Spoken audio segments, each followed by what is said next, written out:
Hai, selamat malam. Malam ini kita akan meneruskan membaca Kisah Para Rasul 5 bagian kedua dari TB2.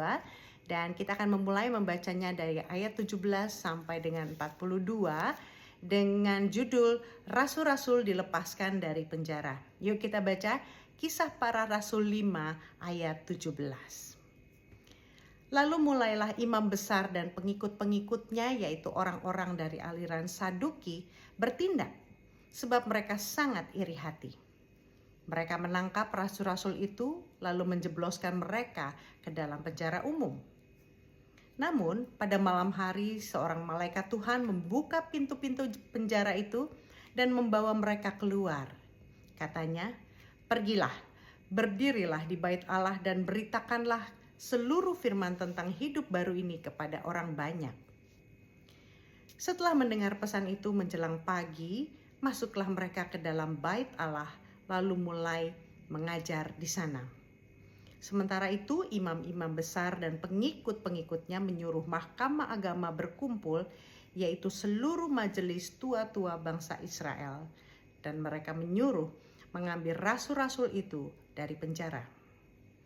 Namun ketika pejabat-pejabat itu datang ke penjara, mereka tidak menemukan rasul-rasul itu di situ.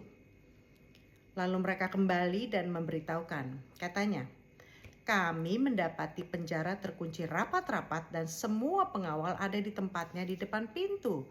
Tetapi setelah kami membukanya, tidak seorang pun kami temukan di dalamnya." Ketika kepala pengawal bait Allah dan imam-imam kepala mendengar laporan itu, mereka bingung tentang rasul-rasul itu dan bertanya-tanya apa yang akan terjadi. Namun datanglah seseorang mendapatkan mereka dengan kabar, "Lihat, orang-orang yang telah kamu jebloskan ke dalam penjara ada di dalam bait Allah dan mereka mengajar orang banyak." Rasul-rasul di hadapan mahkamah agama, nasihat Gamaliel. Kemudian pergilah kepala pengawal serta orang-orangnya ke bait Allah, lalu mengambil rasul-rasul itu tetapi tidak dengan kekerasan, karena mereka takut kalau orang banyak melempari mereka dengan batu. Mereka membawa rasul-rasul itu dan menghadapkan mereka kepada mahkamah agama, lalu imam besar mulai menanyai mereka. Katanya, "Dengan keras kami melarang kamu mengajar dalam nama itu. Ternyata kamu telah memenuhi Yerusalem dengan ajaranmu, dan kamu hendak menanggungkan darah orang itu kepada kami." Petrus dan rasul-rasul itu menjawab, "Kami harus lebih taat kepada Allah daripada kepada manusia. Allah nenek moyang kita telah membangkitkan Yesus yang kamu bunuh dengan menggantung dia pada kayu salib. Dialah yang telah ditinggikan oleh Allah dengan tangan kanannya menjadi perintis dan juru selamat, supaya Israel dapat bertobat dan menerima pengampunan dosa. Kamilah saksi dari peristiwa-peristiwa itu, kami dan Roh Kudus yang dikaruniakan Allah kepada semua orang yang menaati Dia."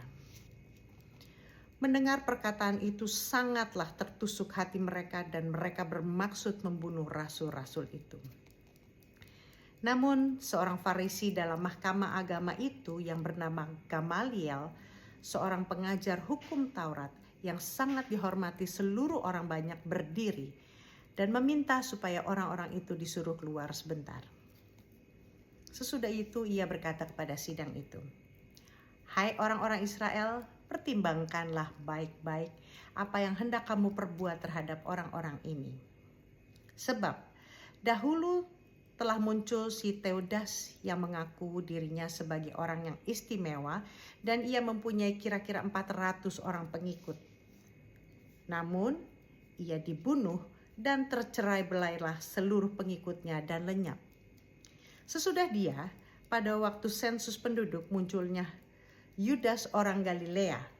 Ia menyeret banyak orang dalam pemberontakannya, tetapi ia juga tewas dan tercerai-berailah seluruh pengikutnya.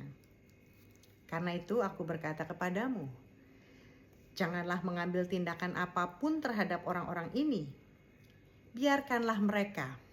Sebab jika maksud dan perbuatan mereka berasal dari manusia, tentu akan lenyap. Tetapi kalau berasal dari Allah, kamu tidak akan dapat melenyapkan orang-orang ini. Bahkan mungkin ternyata kamu justru melawan Allah. Nasihat itu diterima.